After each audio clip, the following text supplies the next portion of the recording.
किचनमधून येणारी ती त्याच्या नजरेस पडली आणि मनातच सुकूनचा बिगुल वाजला त्याच्याकडे तिरप्या नजरेने पाहत दीक्षा जेवायला बसली. दक्ष चोरून तिच्याकडे कटाक्ष टाकत होता आणि तिने पाहिलं की इग्नोर करत होता. दिव्या दोघांना पाहून गालातल्या गालात हसत होती. आता पुढे. आई, मध्येच दक्षने हाक मारली. काय रे, तू मध्ये कुठल्या तरी स्थळाबद्दल बोलली होतीस बघ. कोण होती ती मुलगी? दक्ष मुद्दाम म्हणाला. दीक्षा मात्र शांतपणे खात होती. हो, ती होय, माझ्या मैत्रिणीची मुलगी आहे. तणया नाव आहे तिचं. छान आहे मुलगी दिसायला, अनुराधा म्हणाल्या. तिला भेटायचं म्हणत होतीस ना तू? हो, पण तुला कुठे वेळ आहे, अनुराधा म्हणाल्या. आता आहे, कधी भेटायचे सांग, मी तयार आहे, दक्ष त्वऱ्यात म्हणाला. तसं दीक्षाने त्याच्याकडे पाहिलं. येस, त्याच्या मनाने उडी मारली. बोल दे, बोल दे दिव्या, जरा भाजी पास करतेस, दीक्षा म्हणाली आणि दक्षचं हवेत तरंगणारं मन धाडकन ताटात पडलं. उद्याच भेटतो तिला, मनात धुसफुसत त्याने अनुराधांना सांगितलं.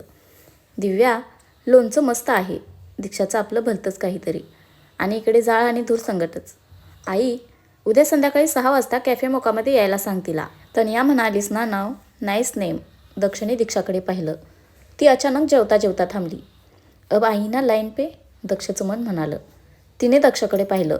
तो मिश्किल नजरेने तिच्याकडे पाहत होता. मीठ जरा कमी नाही आहे डाळीत, तिने विचारलं आणि याच्या भ्रमाच्या भोपळ्याला भगदाड पडलं. ही इकडे मला मनवायला आली की फसवायला? आपला नवरा दुसऱ्या मुलीला भेटायचं म्हणतोय तरी फरक पडत नाही आहे. काय पोरगी आहे चायला. आता मी फसतोय मधल्यामध्ये.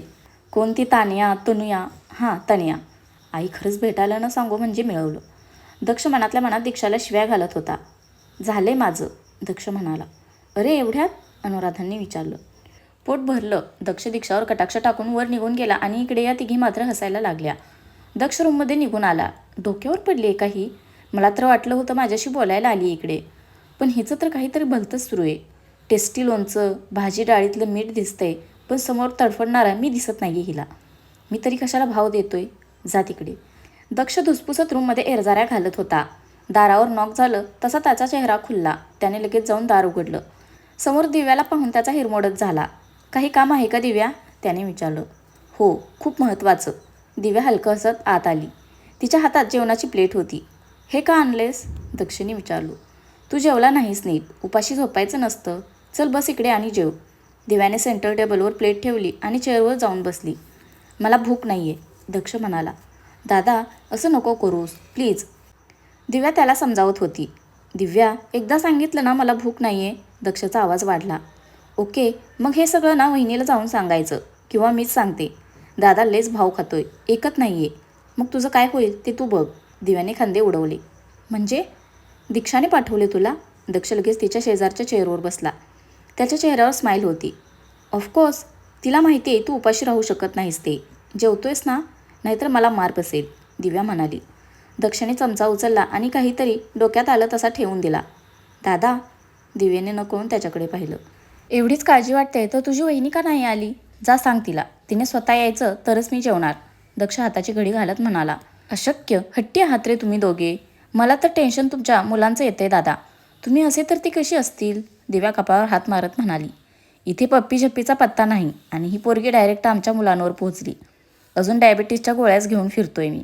आता हिला काय सांगू, दक्ष मनातल्या मनात बडबडत होता. ए दादा, तिने त्याला हलवलं. हे बघ, ती आली तरच मी जेवणार, नाहीतर राहू देत, दक्ष मान झटकत म्हणाला. दिव्या, दीक्षाचा आवाज आला आणि ती रूममध्ये आली.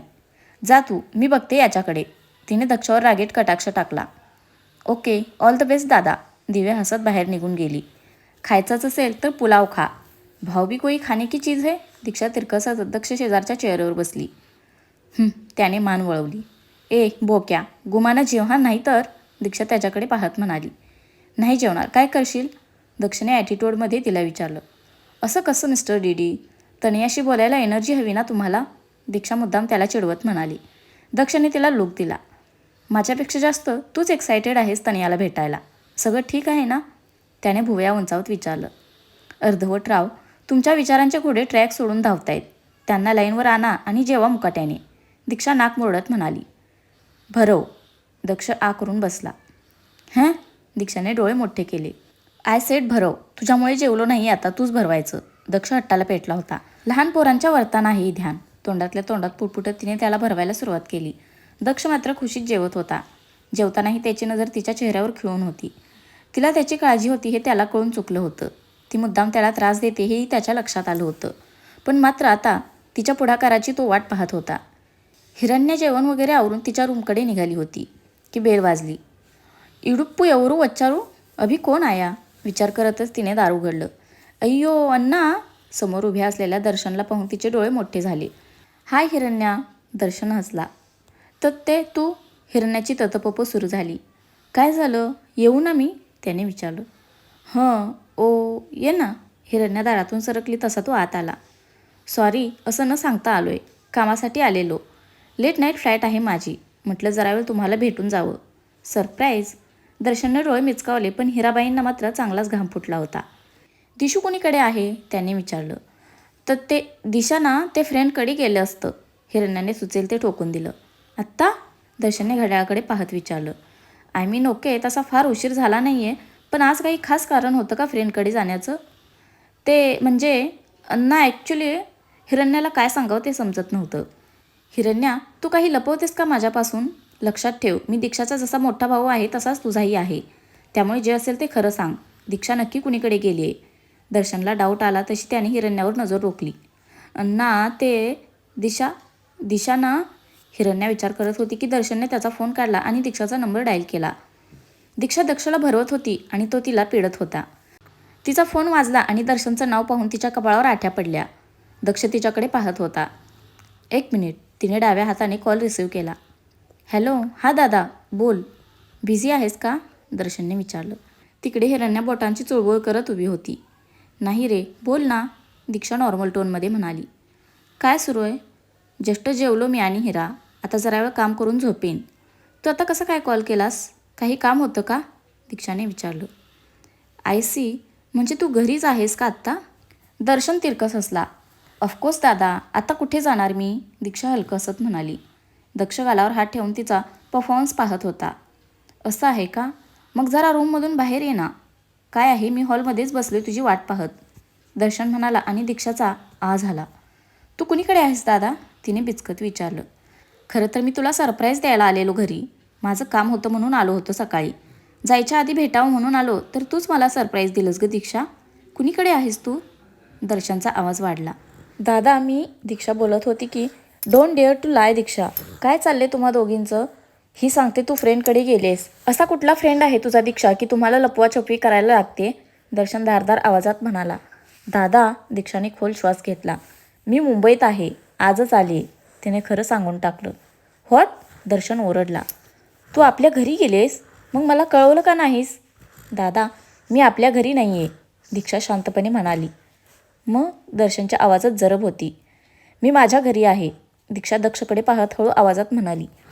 तो फोनमध्ये डोकं घालून बसला होता, पण तिचं वाक्य कानावर पडलं तशी त्याच्या चेहऱ्यावर मोठी स्माईल आली. पण लगेच त्याने चेहरा निर्विकार केला. तुझ्या घरी म्हणजे तुझं कुठलं घर दीक्षा, दर्शन चिडला होता. मी दक्षकडे आहे, दीक्षाने सांगून टाकलं. दीक्षा, दर्शन कडाडला. तुला कळते का तू काय बोलतेस ते? अगं अक्कल घाण टाकलीस का तू? तुझी हिंमत कशी झाली त्या घरी जायची? एवढं सगळं झाल्यावरही तू, तो ओरडत होता. हिरण्या त्याच्याकडे घाबरून पाहत होती. दादा, ओरडून स्वतःची एनर्जी का वाया घालवतोयस? नाही सांगितलं तुम्हाला आणि त्यामागचं कारण हेच होतं, तुम्ही नाही समजून घेणार. दिव्या आणि आई अजूनही मला आपलं मानतायत दादा, मग मी आले त्यांना भेटायला तर असं काय आकाश कोसळलं, दीक्षाने विचारलं. ओ, तर आता अशी फूस लावतोय तो हरामखोर, आपल्या आई आणि बहिणीला पुढे केले का आता त्याने, दर्शन म्हणाला. दादा, तोंड सांभाळून बोल, आणि या आधीही 1000 वेळा तुला सांगितलंय, दक्षला मध्ये आणायची काहीही गरज नाही आहे. माझे निर्णय मी स्वतः घेऊ शकते. मुंबईला येणं आणि इथे राहणं हा माझा डिसिजन होता, त्यात कुणाचाच काहीही संबंध नाही आहे. दीक्षाचाही बारा चढला होता. दीक्षा, जास्त शहाणपणा करू नकोस, विसरू नकोस मी तुझा मोठा भाऊ आहे. माझ्याशी आर्ग्यू करण्यापेक्षा तुझं सामान पॅक कर आणि सरळ आपल्या घरी निघ, दर्शन कमांडिंग आवाजात म्हणाला. मी नाही जाणार, दीक्षाने स्पष्ट आवाजात सांगितलं. दीक्षा, अति होते तुझं, विसरू नकोस तुमचा डिवोर्स झालाय, त्याच्यामुळे किती त्रास सहन केलायस तू, हे विसरलीस का? परत सगळ्याची आठवण करून देऊ का मी, दर्शन वैतागत म्हणाला. मी काहीही विसरले नाही आहे, तेव्हाची सिच्युएशन वेगळी होती आणि आत्ताची वेगळी आहे. मला वाटते तू आलास की आपण फेस टू फेस बोललेलं जास्त चांगलं, दीक्षा म्हणाली. ठीक आहे, उद्या सकाळी बॅग भरून ठेव, मी येतोय तिकडे, दर्शन चिडून म्हणाला. बाय दादा. दीक्षाने कॉल कट केला आणि रागाने फोन आवळला. All okay? दक्षने विचारलं. ओके असेल असं वाटतंय तुला? तिने त्यालाच उलट प्रश्न विचारला आणि हात धुवायला गेली.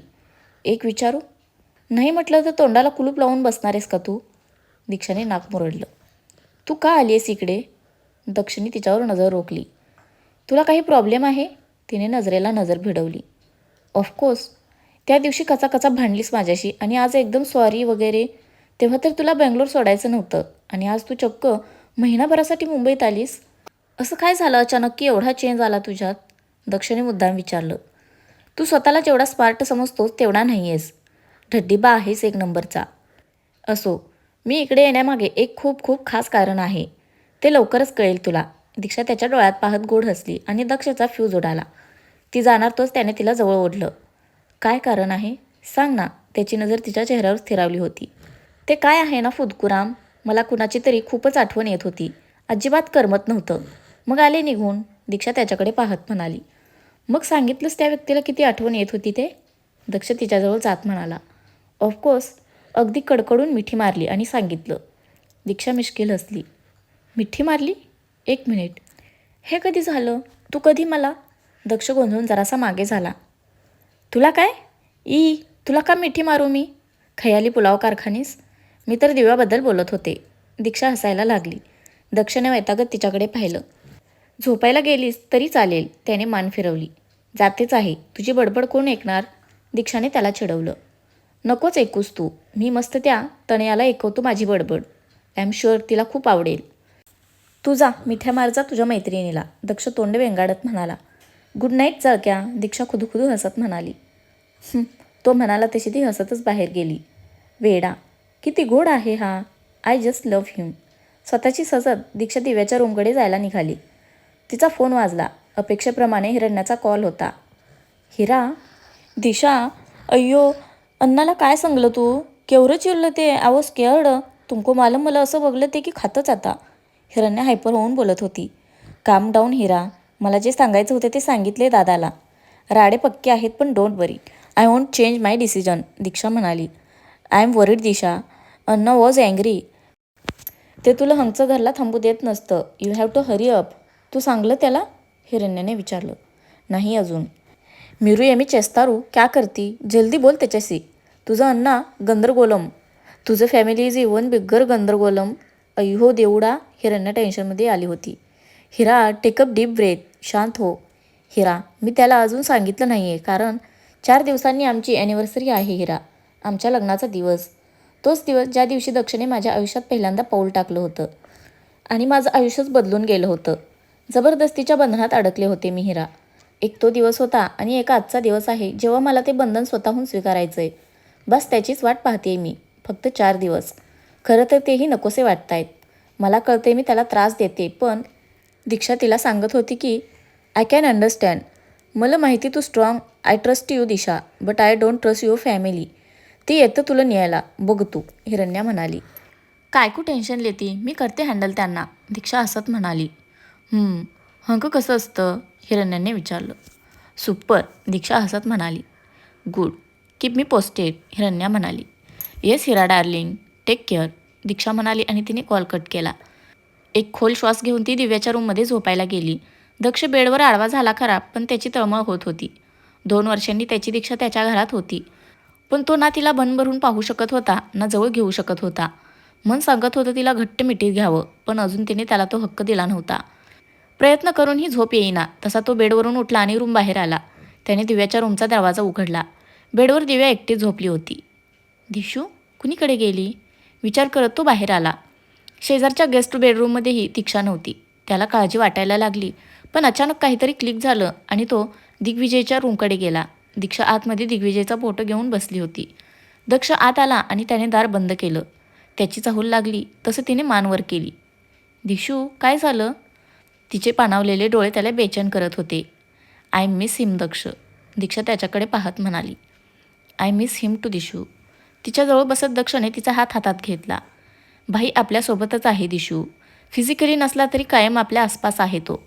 तुला माहिती आहे तू इकडून गेल्यावर मी रोज असाच या रूममध्ये येऊन बसायचो. तासन तास गप्पा मारायचो भाईशी. शांत वाटायचं. खूप साऱ्या प्रश्नांची उत्तरं इथेच मिळायची. दक्ष दिग्विजयच्या फोटोवर प्रेमाने हात फिरवत म्हणाला. दीक्षाने नकळत त्याच्या खांद्यावर डोकं ठेवलं. दक्ष, मयुरीचं काय झालं? आय मीन ती तिकडे लंडनमध्ये एकटी असेल ना? दीक्षाने विचारलं. तिच्या भावा बहिणीच्या इम्प्लिसिव्ह वागण्याची शिक्षा भोगते बिचारी. डॅनियलने तिकडे अरेंजमेंट्स केल्यात. ऑन कॉल डॉक्टर्सही आहेत तिच्यासाठी. आता बरीच सुधारणा आहे असं डॅनियल सांगत होता. दक्ष म्हणाला. दक्ष, थँक्स. तू तिच्यासाठी? दीक्षा बोलत होती की त्याने तिला थांबवलं. जे झालं त्यात तिची काय चूक होती दीक्षा? तिचा विचार मनस्वी आणि मयंकने करायला हवा होता. अनफॉर्च्युनेटली त्यांना नव्हती तेवढी अक्कल. हे बघ, तसंही तिची सोय केलीच असती कशीही. आणि त्यात तुझी इच्छा होती ना तिच्यासाठी काहीतरी करायची. सो मग, दक्ष म्हणाला. यू मीन तू हे सगळं माझ्यासाठी केलंस? दीक्षाने त्याच्याकडे पाहिलं. अगदीच तसं नाही, दक्ष नजर चोरत म्हणाला. तशी ती गालात हसली. दीक्षा, घरी सगळं ठीक आहे ना? म्हणजे मगाशी तू दर्शनशी चिडून बोलत होतीस म्हणून विचारलं. दक्ष म्हणाला. ठीक होतं आत्तापर्यंत, आता नसेल. मी सांगितलं नव्हतं त्यांना मुंबईत येते म्हणून, दीक्षा म्हणाली. तसा दक्ष तिच्याकडे आश्चर्याने पाहायला लागला. बेडकासारखा पाहू नकोस डोळे वटारून. नव्हतं सांगायचं मला. ते तर दादा बेंगलोरला घरी गेला म्हणून त्याला कळलं, नाहीतर कळूही दिलं नसतं मी, दीक्षा म्हणाली. अरे पण काय? तुला वाटते मी त्यांना सांगितलं की मी इकडे राहणार आहे तर ते औक्षणाचं तबक घेऊन येणार आहेत? दीक्षा तिरकसपणे म्हणाली. पण ते तुला न्यायला येणार आता? तू जाणार आहेस? दक्षिणे अडखळत विचारलं. छा, मी इकडेच बसणार आहे तुझ्या डोक्यावर. मला हकलायचा वगैरे विचार करत असशील ना तर पोत्यात घालून बुकलेन, समजलं? दीक्षा बोट नाचवत म्हणाली. तुझ्यात काय मध्ये मध्ये संचार होतो का गं? वस्कन अंगावर येतेस ते, दक्ष म्हणाला. तसंच समज, दीक्षा त्याला चिडवत म्हणाली. बाय द वे, निशाचर कारखानेस तू इकडे कसा काय आलास? तिने विचारलं. ते हां, मी पाणी हवं होतं मला म्हणून मग, दक्षची सारवासारव. बरं चल झोपूया, दीक्षा म्हणाली. Are you sure? Daksh seductive आवाजात म्हणाला. झोपूया आपापल्या रूम्समध्ये. धीर शहाणा कुठला? दीक्षाने त्याच्यावर नजर रोखली. म्हणजे मला काही ऑब्जेक्शन नाही आहे. जातोस का आता ठोंब्या? दीक्षाने डोळे वटारले. Okay, good night. दक्ष हसत बाहेर निघून गेला. पाठोपाठ दीक्षा ही रूम बंद करून तिच्या रूममध्ये गेली. सकाळी नेहमीप्रमाणे दक्ष त्याचा आवरून ऑफिसला निघून गेला. दीक्षा आल्यामुळे स्वारी खुश होती. तनयाची भेट अनुराधांना मस्का मारून त्याने तुर्तास टाळला होता. दिव्या बाहेर जायला निघाली होती. दीक्षा खाली बसून काम करत होती तर अनुराधाबाई पुस्तक वाचत बसल्या होत्या. बाय आई, बाय वहिनी. दिव्या बाहेर जायला निघणार तोच, दीक्षा, दारातून आवाज आला तसे तिने दचकून वर पाहिलं. समोर तिचे आई बाबा आणि दर्शन उभे होते. तिघे भयंकर रागात होते. त्यांना पाहून दीक्षा उभी राहिली. दिव्याही बेदरून तिकडेच थांबली. तिघे दीक्षाकडे खाऊ का गिळून नजरेने पाहत होते, पण ती मात्र शांत उभी होती. आपण बसून बोलूया का? अनुराधांनी मध्यस्थी केली. आम्ही बसायला आलेलो नाही आहे इकडे, आमच्या मुलीला न्यायला आलोय. दीक्षा, सामान घे आणि चल. दर्शन अनुराधाबाईंवर रागीट कटाक्ष टाकत म्हणाला. मी येणार नाही आहे, दीक्षा शांतपणे म्हणाली. मी विचारत नाही आहे, सांगतोय, दर्शन चिडून म्हणाला. दादा, मी सज्ञान आहे त्यामुळे मला कुठे राहायचं आहे हा निर्णय मी घेऊ शकते, दीक्षा म्हणाली. तुला घरी राहायचं नसेल तर हॉटेलमध्ये राहा, पण या घरात राहायची तुला परवानगी नाही. ज्या घरात दक्षसारखा बेशरम मुलगा राहतो तिकडे माझी मुलगी एक क्षणही राहणार नाही. तुला नसेल परवा कुणाची, पण आम्हाला आहे. लोक शेण घालतील तोंडात आमच्या, तिचे बाबा कडाडले. माझ्या नवऱ्याचं घर आहे हे, मी येणार नाही, दीक्षा म्हणाली. घर असेल नवऱ्याचं, पण तो तुझा नवरा नाही आता, तिची आई ओरडली. होऊ तर शकतो ना, दीक्षाने हाताची घडी घालत तिघांवर नजर फिरवली. काय बोलतेस, कळते का तुला? दर्शन ओरडला. चांगलंच कळते मला. हां, जरा उशीरच झाला, पण देर आहे दुरुस्त आहे. आई, बाबा, दादा, माझं प्रेम आहे दक्षवर, दीक्षाने बॉम्ब फोडला आणि समोरच्या तिघांचे चेहरे पाहण्यासारखे झाले. तर फ्रेंड्स, आजचा भाग कसा वाटला नक्की कमेंट करून सांगा. धन्यवाद.